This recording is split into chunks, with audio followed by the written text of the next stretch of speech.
The great Academy of the Stars was filled with voices and colors from 100 different worlds, and it was a place where young minds from across the galaxy came to learn to speak, to debate, and to test their strength. But among them humans were rare, for they were seen as small and weak compared to the grand alien races that walked the halls, and that was why Ailey walked quietly, keeping his head low and carrying his books as if he were invisible, yet his eyes always watching and listening. Because he knew humans had to survive not with power of body, but with power of heart and Minden.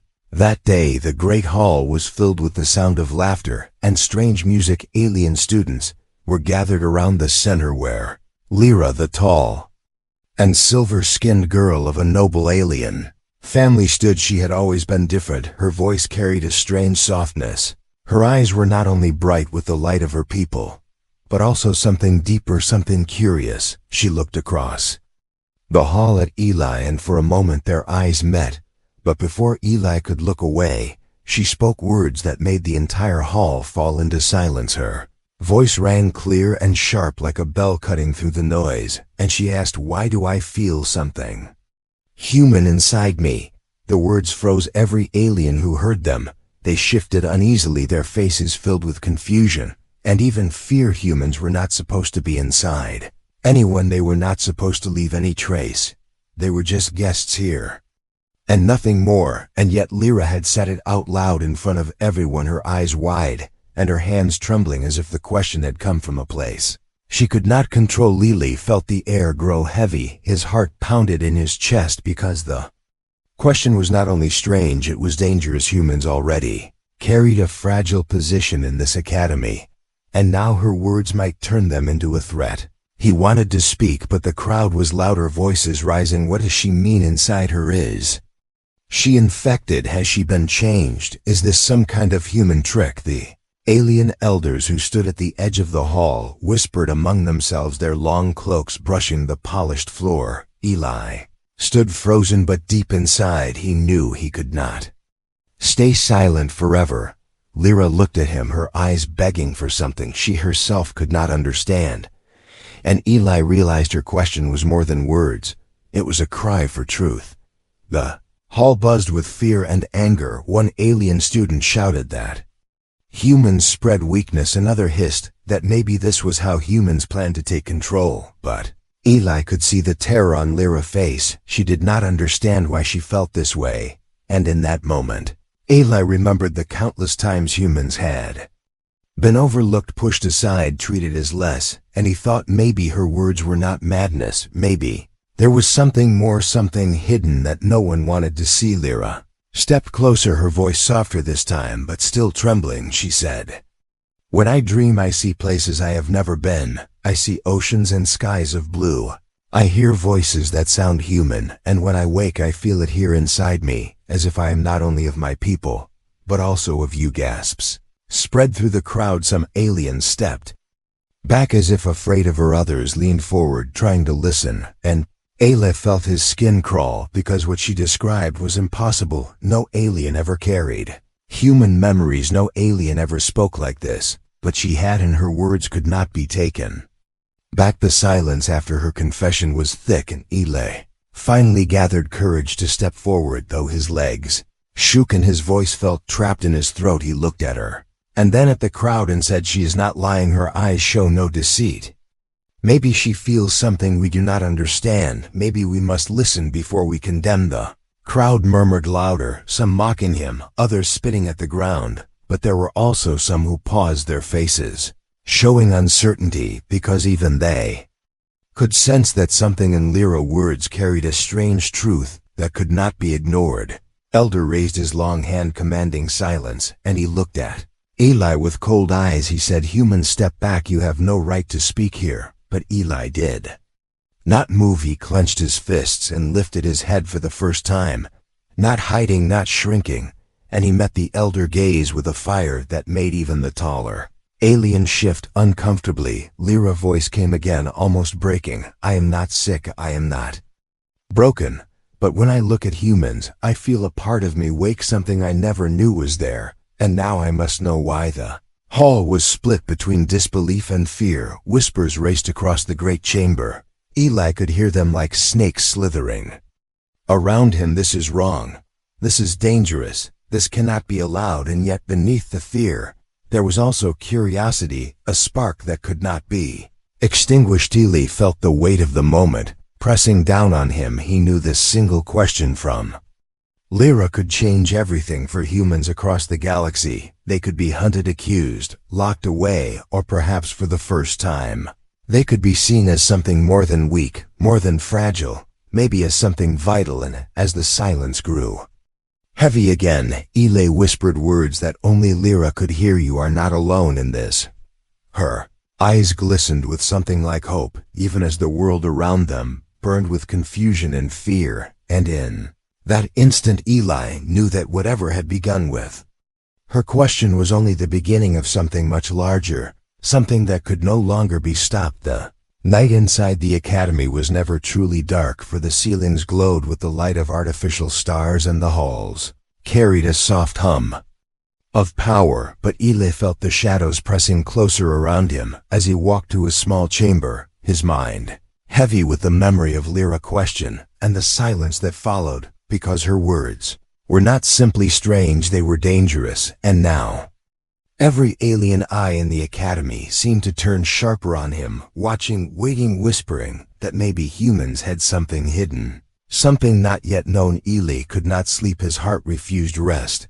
And so when he heard the soft knock at his door, he already knew it would be her. And when he opened it, Lyra stood there, her tall figure trembling, her silver skin almost glowing in the dim light, her eyes wide as if afraid yet desperate. She whispered, "Let me in," and Eli stepped aside without question. Though he knew this choice could ruin him inside, she paced the floor, her hands clutched together, her voice unsteady. She said, "I cannot be still. Every time I close my eyes, I see it again, the waves, the wind, the human voices that call to me as if I was once there, as if I lived as one of you. But I know I never set foot on Earth. I know I was born under a different sun. So tell me, Eli, why do I feel this way?" Eli had no answer, only silence, and yet he looked at her with the steady calm of one who had lived always surrounded by doubt and fear. He told her, "Maybe it is not madness. Maybe there is something deeper between us. Maybe humans and your people are not as far apart as the others believe." Lyra stopped pacing, her gaze locked on him, and she whispered, "But they will not allow me to search for this truth. They call it sickness. They want me locked away already. I heard the voices of the elders. They said I am touched by human weakness. They said if I stay close to you, it will spread. And soon others will fall too. And yet, Eli, when I look at you, I do not see weakness. I see something that makes my heart strong." Her words struck Eli like fire, because for so long humans had been told they were the lesser, the fragile, the forgettable. And yet here was Lyra seeing strength in him and in his people. He wanted to believe her.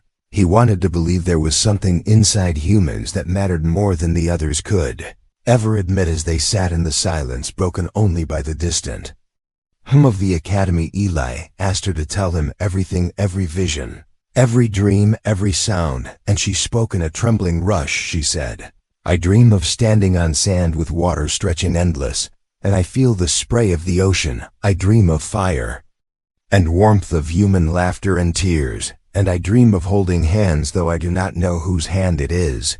But I know it is human. And when I wake, I am filled with longing, as if something inside me is missing." Eli listened, his chest heavy with emotion, because he had seen those same oceans. He had known those same fires. He had felt the same longing of connection, and to hear them from her, an alien who had never walked on Earth, was both terrifying and beautiful. It made his heart ache with a strange hope. But outside their quiet chamber, the academy was not still. Rumors spread faster than light. Alien voices whispering that humans carried poison that seeped into others, that Lyra was the first sign of a greater infection. Some spoke of isolation, of sending humans back to their small corner of the galaxy, while others whispered in fear that maybe the human spark was not weakness, but something greater, something even their own kind could not resist.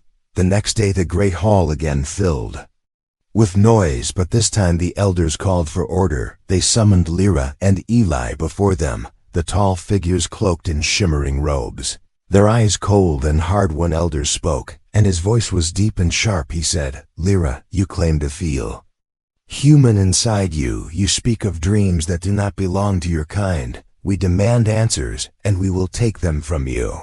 If you will not give them freely." Eli stepped forward, his voice shaking, but strong. He said, "She is not sick, she is not broken. What she feels may be something the rest of you fear, because you do not understand it, and because it comes from humans, but that does not mean it is a lie." The crowd of students stirred. Some shouted at him, some laughed, others fell into uneasy silence. And Eli saw the shadow of fear spread across their faces, for deep inside, they knew Lyra was not the only one who had felt strange whispers in their dreams. Some of them, too, had felt touches of something they could not explain, but none had dared to speak. The elders leaned closer, their eyes narrowing. One of them said, "Human, you speak too boldly, you defend too strongly. Perhaps you know the cause of this corruption. Perhaps your people have planted something inside her." Lyra cried out, "No, he did nothing to me. He only listens, only cares when no one else will." "You call it corruption, but I call it awakening. Something has stirred in me, and I cannot close my eyes to it." Her words broke through the hall like a blade, and Eli could see the students shiver. He could feel the fear, but also something else, curiosity. The same curiosity that had always made humans search the stars. Despite their weakness, despite their smallness, that night, Eli returned to his chamber heavy with worry, for he knew the elders would not stop. They would dig deeper, and they would turn their suspicion on all humans soon. But when he sat in the quiet, he also felt a strange warmth, because in Lyra's words, in her dreams, he saw proof that maybe humanity carried something greater than strength or power, something that could reach beyond blood and bone into the hearts of others. Lyra came again to his door, her eyes softer this time, her voice calm. She said, "I do not care if they call me broken, Eli. I only want to know the truth, and I will not let them silence me. You are the only one who does not fear me, and I will stand with you even if the galaxy stands against us." Eli felt the weight of her vow, and though fear pressed heavy on him, he also felt pride, because in that moment he realized her shocking question was not only about her, it was about all of them, about what humanity truly meant in a galaxy that never wished to understand. And as the stars glowed faint above the academy walls, Eli knew their path would not be safe, but it had already begun, and there was no turning back. The days in the academy grew heavy with whispers as the question of Lyra spread across the halls like a storm that could not be stopped, and wherever Eli walked, he felt the burning stares of alien eyes upon him, as if every step he took was an offense, every breath a reminder that humans were no longer invisible but now feared and watched as though they carried some hidden weapon inside their fragile bodies. Elders gathered again in their great chamber, their cloaks shining with symbols of authority and power, and they called Lyra to stand before them, her silver skin glowing under the high lights, her voice steady though Eli could see the trembling of her hands. She did not bow her head, and that made the crowd uneasy, because in their world defiance was not expected from the young, and especially not from one who claimed to carry human essence within her. The elder with the sharpest voice spoke, and his words rang heavy across the hall. He said, "You are dangerous, your dreams are poison, your mind is infected with the weakness of humanity. We cannot allow this to spread, for if more of our kind begin to feel as you do, then we will fall into chaos." Lyra lifted her chin, her voice breaking, yet filled with courage. She said, "I am not poisoned, I am not weak. What I feel is not sickness, it is something alive, something that makes me see the world brighter and clearer. And if that comes from humans, then maybe they are not what you believe them to be." Wave of noise burst from the crowd. Some shouted in anger, others whispered in fear, and Eli stepped forward, though his heart raced and his body shook with the weight of 1,000 eyes. He said, "If she feels human inside, then perhaps it is because humanity has something that cannot be measured by strength or power. Perhaps it is because humanity carries something greater, but his words only fueled the fire of fear. One alien student, tall and scaled, pointed at him and shouted, "This is how it begins. The humans have planted themselves inside her. They will spread like a shadow through all of us until we are no longer ourselves. They must be stopped now before it is too late." The hall erupted with voices, some demanding punishment, some calling for exile, and the elders raised their hands to silence them, but the fear in their eyes was plain. Eli saw it. They were not only afraid of Lyra, they were afraid of what her question meant. If humanity could live inside others, then perhaps humans were not weak at all. Perhaps they were the most dangerous of all, because they could change the hearts and minds of other races without ever lifting a weapon. Later, in the quiet of the night, Lyra came to Eli, her face pale, her voice heavy. She said, "They want to take me away. They want to lock me in the deep halls where no one will hear my voice again. They say it is for my safety, but I know it is because they fear me, because they fear what I carry inside." Eli clenched his fists, his voice low but fierce. "Then we cannot let them silence you, because if they do, then every human here will be treated the same as if we are some disease, and we will lose whatever little ground we have gained in this place." Tears glistened in Lyra's eyes, and she whispered, "Eli, tell me the truth. Am I turning into one of you? Am I becoming human, and am I broken because of it?" Eli looked at her long and hard, and his heart ached for the fear in her voice, but he spoke with quiet strength. "No, you are not broken. To be human is not to be perfect. It is to carry pain and fear and still move forward. It is to cry and still keep hope. It is to fall and rise again. And maybe that is what you feel inside.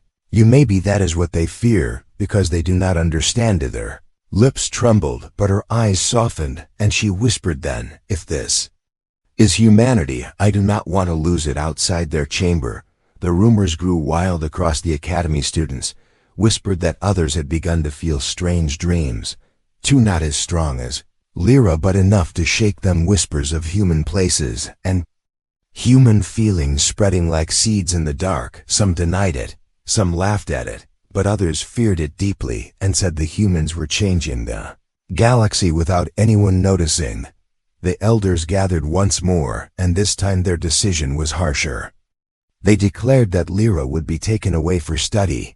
They said it was to protect the academy, but everyone knew it was fear guiding them, not wisdom. And when Eli heard this, his heart sank heavy as stone, because he knew they would not stop with her. Soon they would accuse him too, and all humans would be dragged into blame. That night, Eli found her in the garden of crystal trees, her tall form glowing faint in the starlight, her voice quiet as she said, "They will take me tomorrow. Eli, I do not know if I will ever return, but before they take me, I want you to know that when I look at you, I do not see weakness.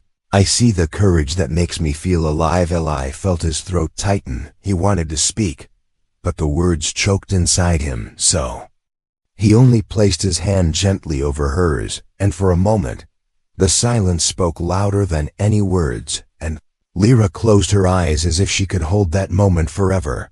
But the moment could not last, because the academy was moving fast and the fear of the aliens was now spreading across the stars. Messages sent to distant councils, warnings about humans, whispers of an infection that could change the very fabric of their species. And Eli knew the storm was only beginning as the night ended, and the first light of false dawn filled the academy halls. Eli swore to himself that he would not let them take her without a fight, because her question had awakened something, not only inside her but inside him too, and he realized that the truth she carried was also his truth, and if they silenced her, they would silence humanity itself. And so as the guards marched closer, as the elders prepared their judgment, Eli stood ready, his heart filled with fear, but also with fire, because the galaxy was about to learn that humanity could not be erased and could not be ignored, and the battle for their place among the stars was only just beginning. The academy was alive with tension as news of Lyra and her strange human feelings spread through the halls faster than light, and students of every kind whispered in shadows, afraid to speak too loudly, but unable to resist curiosity. And Eli moved among them carrying a weight heavier than any armor he had ever worn, because he knew that the elders' fear had grown stronger, and soon it would be impossible to protect Lyra if they acted without mercy. That night Lyra sought Eli in the quiet of the observation deck, her eyes bright, but shadowed with doubt. She said, "Eli, I do not understand why I feel this way inside me, these dreams, these memories, these emotions that seem human, but I have never been to your world, and I do not know if I am becoming something I should not be, or if I am simply lost." Eli took her hands in his, and he said, "Lyra, maybe the answer is not in fear. Maybe it is not something to fight against, but something to understand, perhaps. You are not broken. Perhaps you are more than you were meant to be. And that is why it feels so strange and frightening to the others." The next day, the elders summoned the greatest scientists of the galaxy to study Lyra, her DNA. Her mind, her memories, every part of her. They said she could be dangerous. A human experiment, a contagion of thought and emotion, and the students watched in terror and awe, because never before had they seen someone of one species carry such echoes of another so clearly and so strongly. Eli stood by her side as the scientists tested her. She did not resist. She only asked softly, "Will this tell me who I really am?" And the lead scientist shook his head, saying perhaps, but he did not know, for the readings were unlike anything recorded in the histories of 100 worlds. The human essence inside her could not be explained by science. It was not infection, not mutation, not implant, but a natural resonance that pulsed through her very being. Lyra gasped when the results appeared. The charts and lights and figures could not hide the truth. She said, "It is true. I am part human. Inside me, my mind, my soul, my memories, they are human." And Eli felt a strange joy mixed with fear, because the galaxy would never accept this without struggle, and yet it was the proof they needed, proof that humanity was more than small, weak, fragile creatures, and that perhaps the stars themselves responded to their presence. The elders argued among themselves, their voices harsh and loud, some calling for containment, others for isolation, and Eli listened, knowing that the fear of change was always louder than reason, and that the first steps of history were always marked with conflict and resistance. And yet Lyra stood tall despite their fear. She said, "I do not feel broken. I feel whole. I do not wish to harm anyone. I only wish to understand, and to be free to be myself."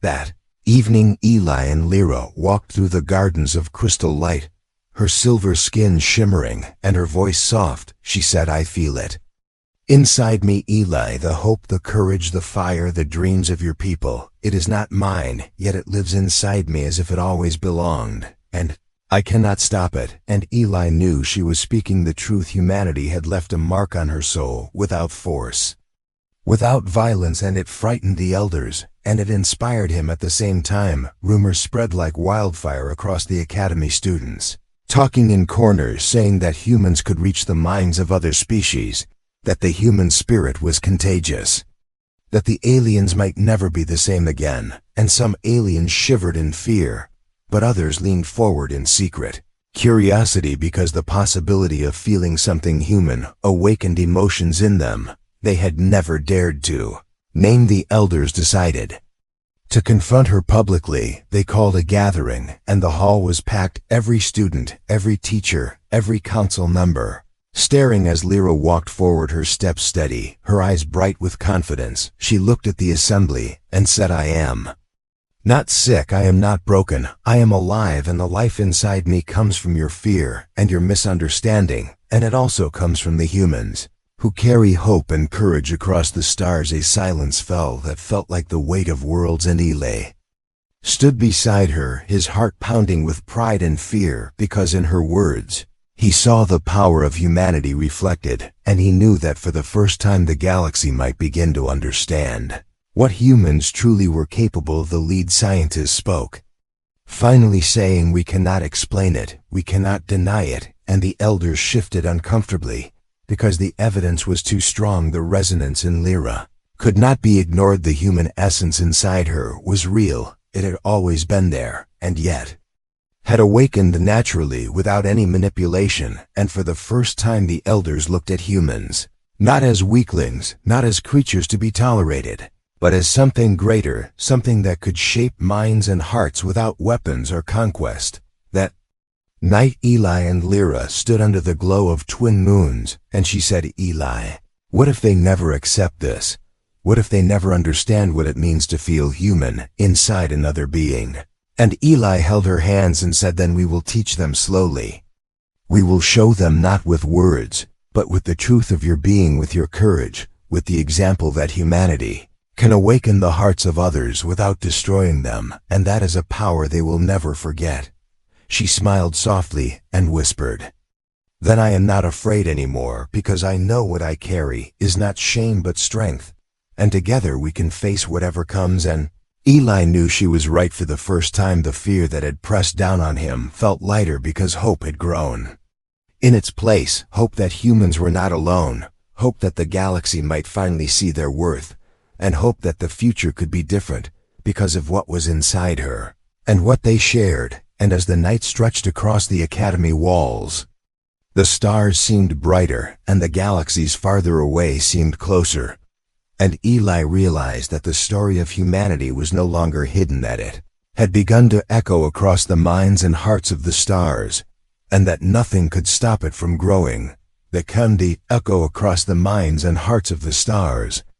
Morning sun stretched across the academy walls and bathed the great hall in pale golden light, and today was the day. Every student and elder and teacher had gathered to hear the final judgment of Lyra and the truth of the human essence she carried inside her. And Eli stood beside her, his hand brushing against hers, a silent promise that he would not leave her side, no matter what the galaxy demanded. The elders rose one by one, their robes shimmering with authority and their faces stern as the lead elder spoke, his voice echoing across the hall. "Humans, you have brought this question to our very doors.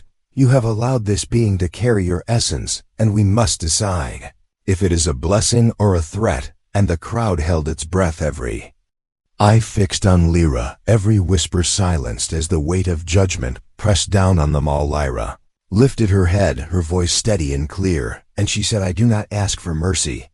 I do not ask for permission. I only ask that you see the truth inside me, that I am not broken, that what you fear is not poison, but life and courage and hope."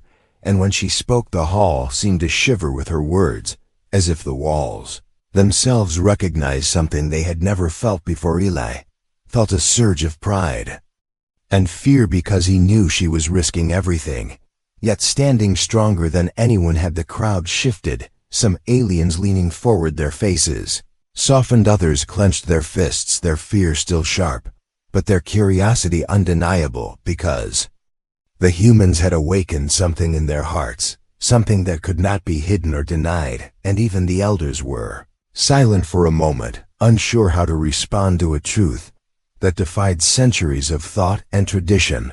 Then one of the younger council members stepped forward, her voice trembling yet firm.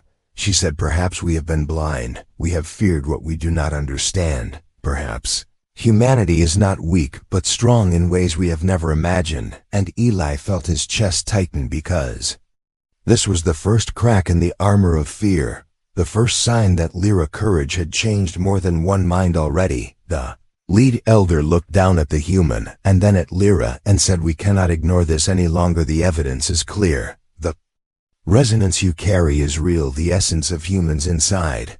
You cannot be explained by our science, and yet it exists and it thrives, and we must decide what it means for the Academy and for the galaxy." And Lyra stepped forward, her voice bright with certainty. "I do not wish to destroy or harm. I only wish to be free, to learn, to grow, to live with what I feel, and to share it with those who will listen, and to show that humans are not what you have feared, but something more." The hall was silent.